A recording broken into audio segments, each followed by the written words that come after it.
And that's why we told this honorable member called Mr. Muchero. We know he's a former employee of Treasury. That's why we told him he has a very good presentation, very good figures, but the grounding for those figures is wrong. I wish, this is a very good banter, because I think this is an education process. No, we actually don't, maybe he was unclear in the way he explained himself.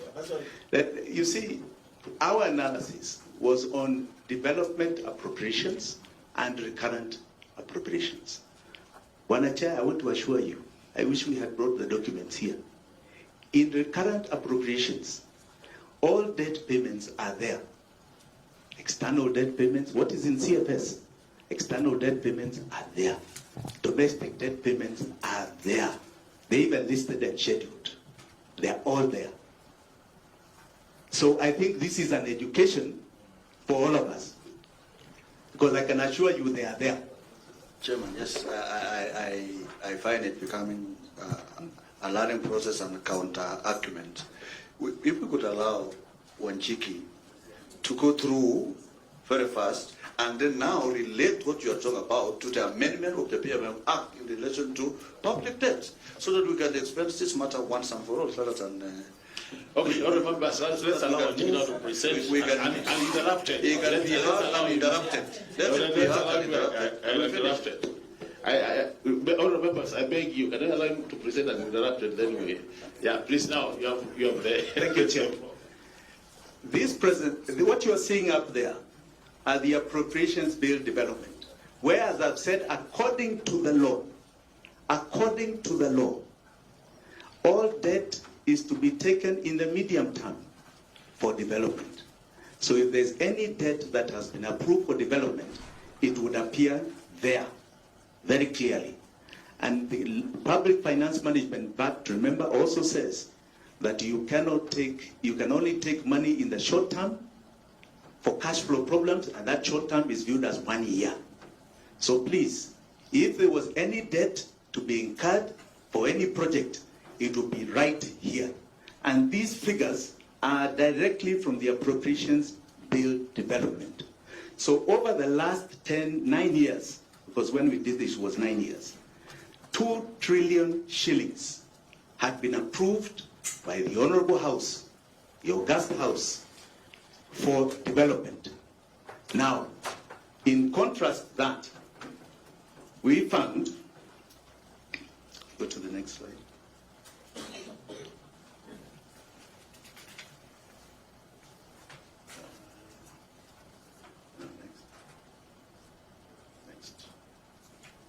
Yes.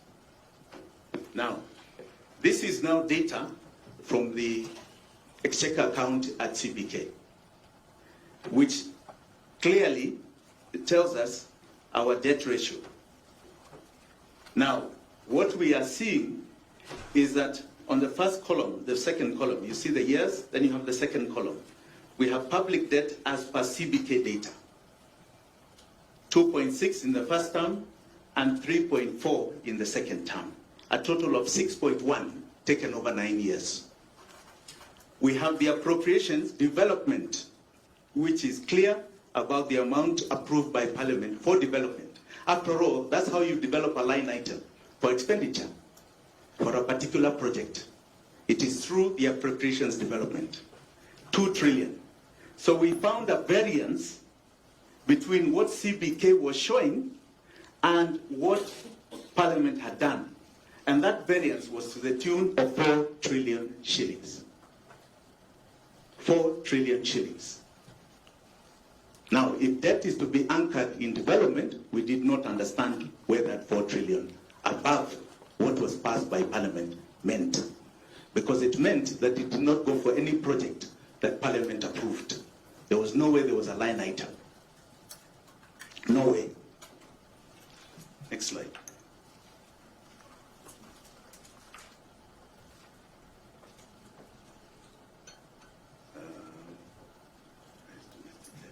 Yes. Now, in the same CBK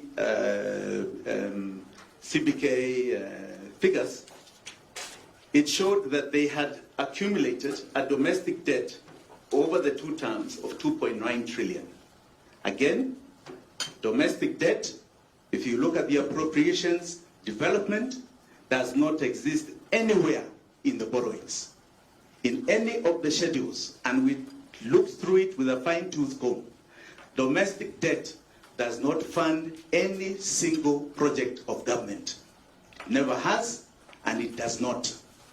So that debt, we said, had not been authorized by Parliament for any development. And over the years, it had accumulated, at least up to March last year, to 2.9 trillion. Next slide.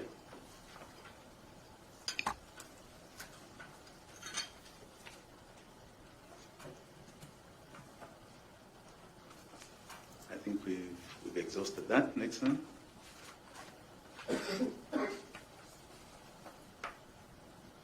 Now, is the CBK data accurate? Now, what we found is the appropriations recurrent.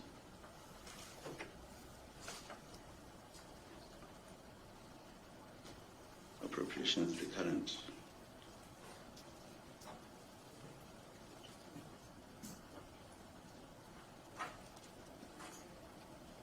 Okay, just go back. Just go back. It's okay. Next. That one. No, next. Next. Yes. No, next. Forward. Forward. Forward. Yes.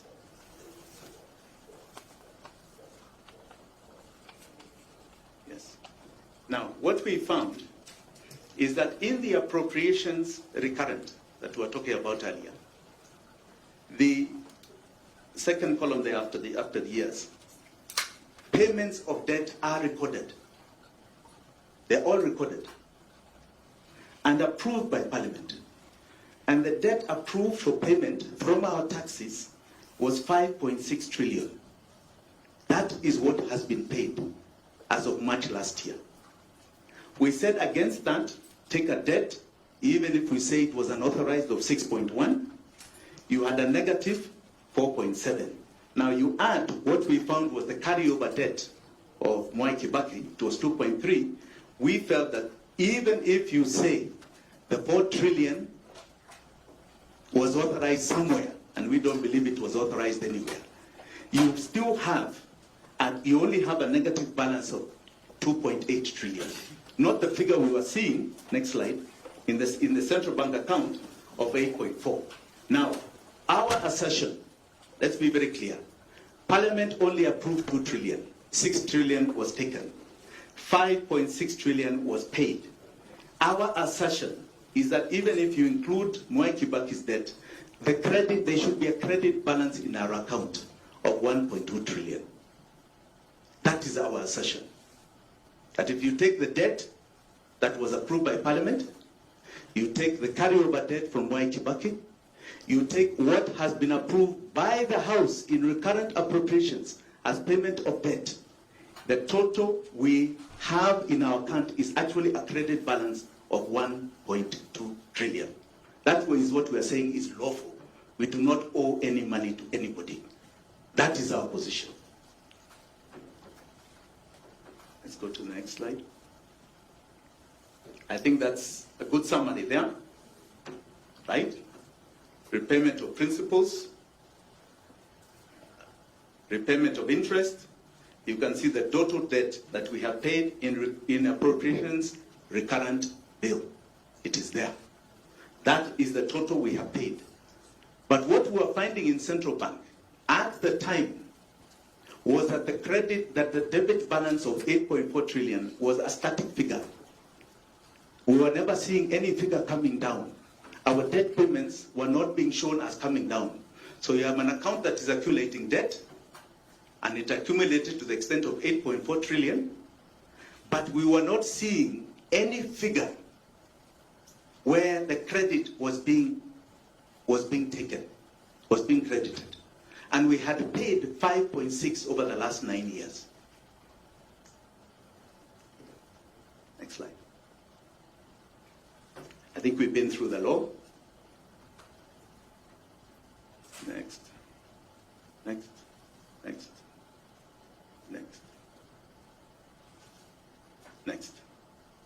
Now, part 2.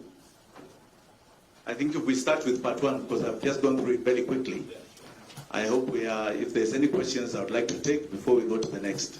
Let's proceed to the amendment.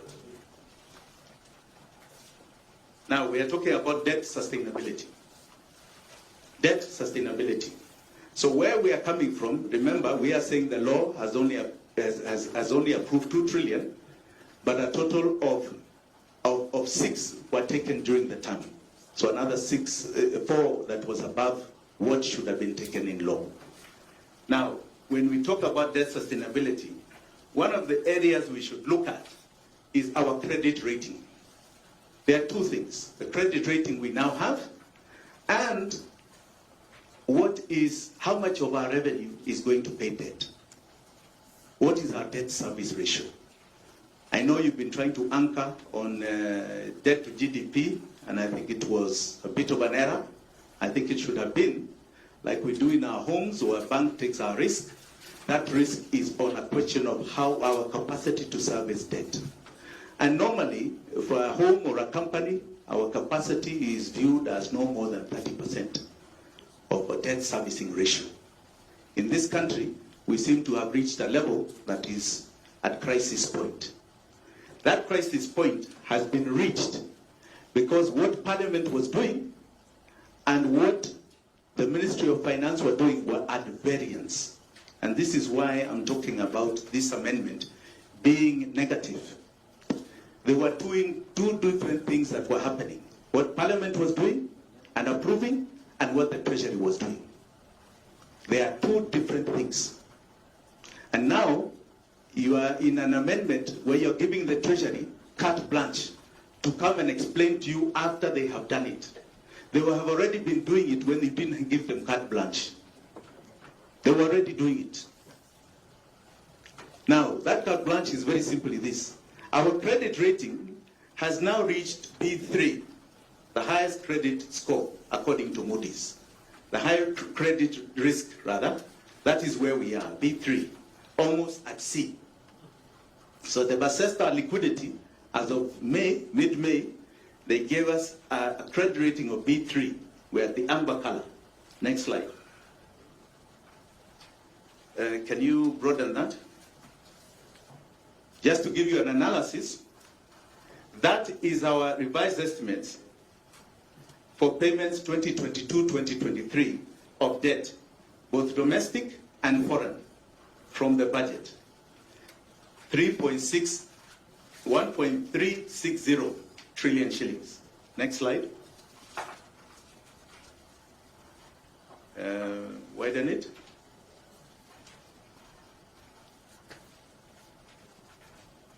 I want to go to the figure. No, 4, yes. Up. Tax revenue.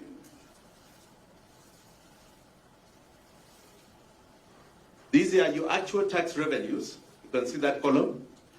1.5 trillion as of April this year. I think just go and make sure that mheshimiwa wanaona ni tax revenue, sije wanasema tunawapatia figure ingine.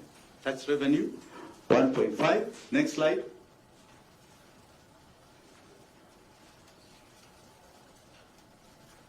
This is now came out on Friday. That is showing our tax revenue at 1.74 thus far. That is the figure that is used to compare with debt payments as a percentage, as a ratio, as a debt servicing ratio. Now, our estimate is that at the end of June, we have averaged about 150 to 160 trillion per month in collections. That is 1.9 trillion. Go to the next slide. Now, at 1.9 trillion, we are paying 1.360 in debt payments, means that we have reached a debt servicing ratio of 71.63%. That is the biggest expenditure of our revenue. And our assertion is that Parliament did not approve this debt. This was done in the Treasury without your approval. Next slide. This is Ghana. This is the statement, is an excerpt from a statement from the Ghanaian Minister of Finance in December last year, where he was categorical. No, I want to read the whole thing.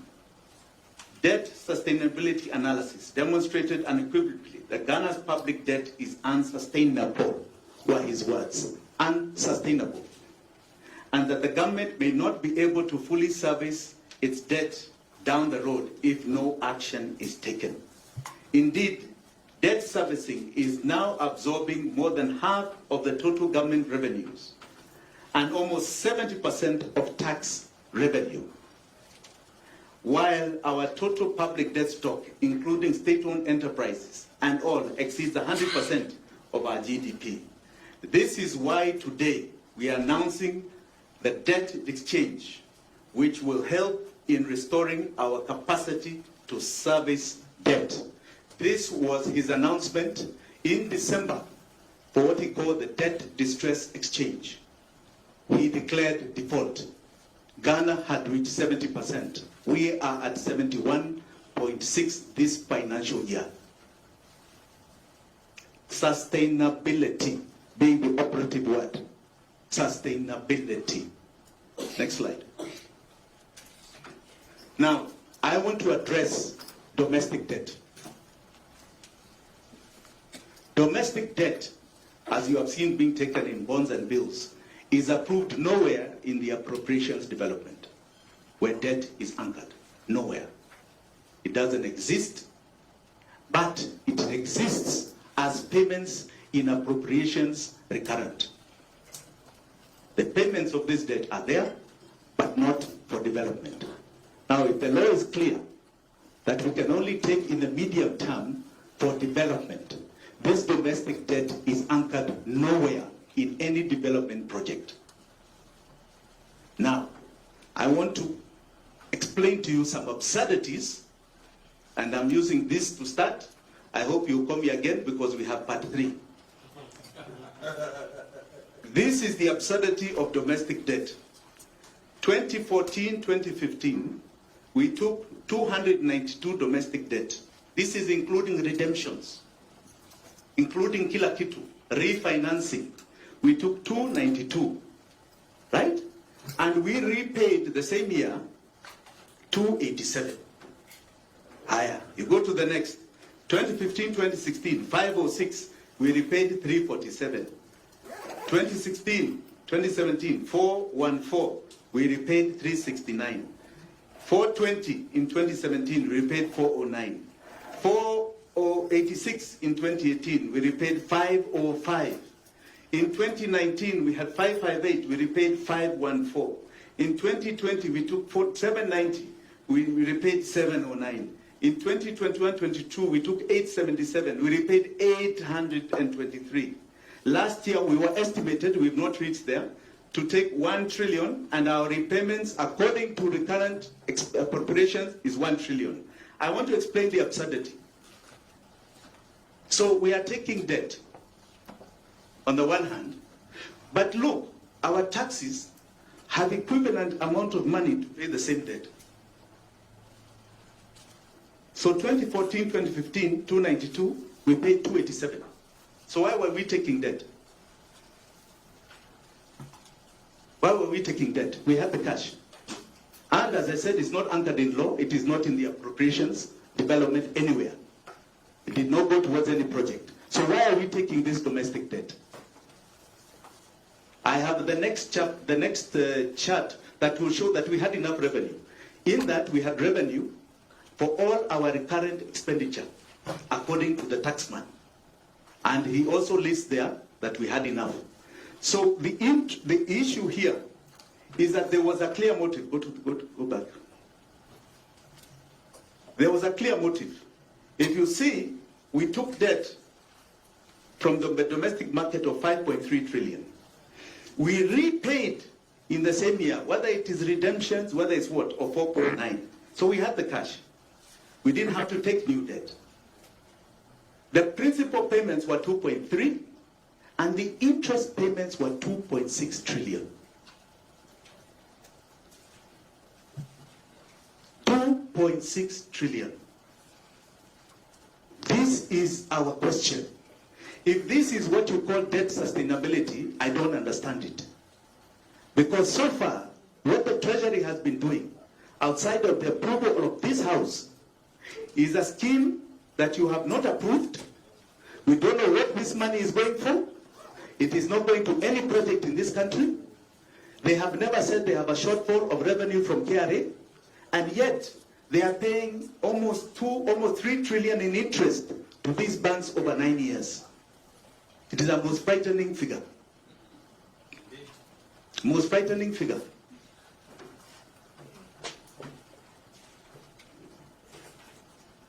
Now, if you go to the next slide, it shows you categorically, we had the revenue, we had the tax revenue. In 2014, we had 1 trillion, including domestic debt payments that have articulated 200 and something, external debt payments, right? And all our recurrent expenditure. We spent 807. We even had a surplus of 194.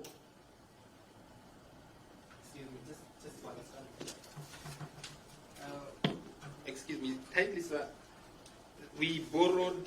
Are you saying the tax revenues for statement of work? I want to understand. Kindly bring us. Let me explain. Let me explain, Mheshimiwa. This particular chart is this tax revenue as per the statement of actual revenue and exchequer issues, right? So these are the tax revenues that have been collected, all right, and posted. So in 2014-2015, we collected 1 trillion. Our total expenditure on the recurrent appropriations, including debt payments, net domestic, in other words, domestic, external, everything, is 807. So the other is like a credit. is a sum. Is a surplus, yes. Is a surplus.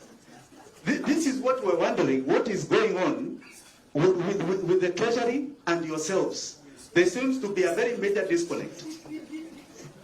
We have a surplus, and if you see at the bottom, our calculation, and I'm prepared to defend this anywhere, because we went through these appropriations like a fine-tooth comb with a forensic eye. Our surplus over the years is 1.9 trillion.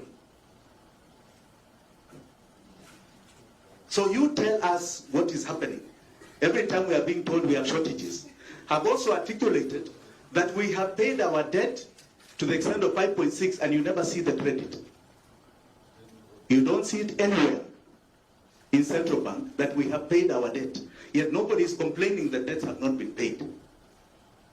So we never hear, but we never see the credit on the books. You never see it. You just see the debt increasing. You don't hear about you don't see anywhere where 5.6 is recorded over the last 9 years as a credit for debt payments. You don't see this surplus recorded anywhere. And have you heard Kenya Revenue say that they have not met their targets? Never. Until this financial year. Next. Why don't you talk? No, with the talk.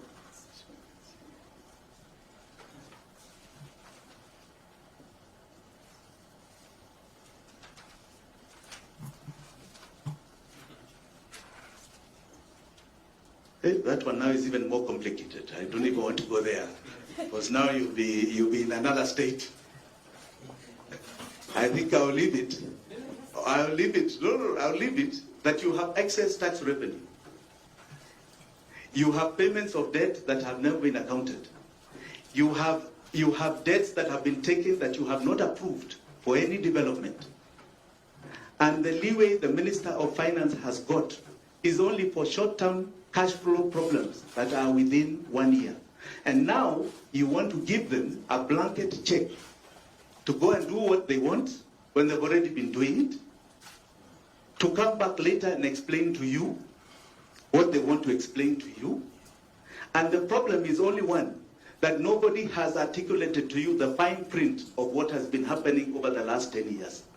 Our constitution is so good, it already anticipated this issue of sustainability.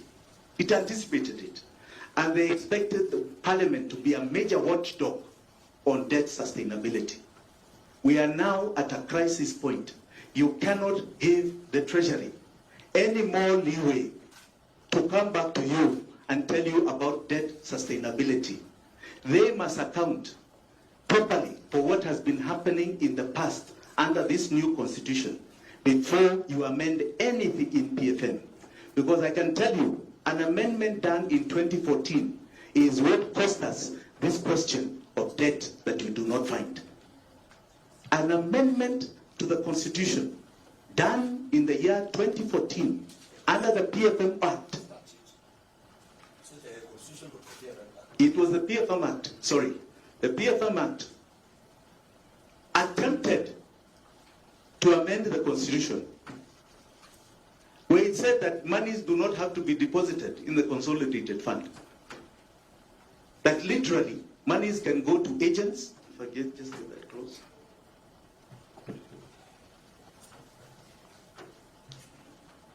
That can go as commissions, bank fees, without hitting the consolidated fund. That amendment, contrary to our constitution, is what has landed us in the problem we are, where 70% plus of our revenue is going to debt. So, finally, Maybe you start now summarizing so that we allow members also. You are now proceeding in a direction that has already been, in our view, abused, has been signs of clear impunity, and you're now amending the act to further give that abuse leeway. Our view is that you must not allow it. Parliament must be the supreme watchdog of the people. You must check the executive. You must reject those amendments in totality. In totality, especially in view of the abuse that you have seen in the past. We close. Ya huyo ni mwanabiashara ama mwanasiasa mashuhuri Jimmy Wanjigi akizungumzia tu mambo na madeni nchini Kenya. Kwa wale wasomi ambao wanaelewa mambo na madeni za Kenya, ameweza kuelezea mengi kuhusiana tu na madeni ya Kenya, mahali kuna itilafu, na kuweza kuzungumzia tu mambo ambayo ameweza kuyazungumzia hapo. So sijui una maoni gani kuhusiana na Jimmy Wanjigi? Kama hujasubscribe kwenye Wasource TV, na kuomba uweze kusubscribe. Kama una maoni niachie hapo kwenye comment section, ili wakati wote tuko na habari kama hii unakuwa wa kwanza kuipata. Asante sana kwa kutazama Wasource TV.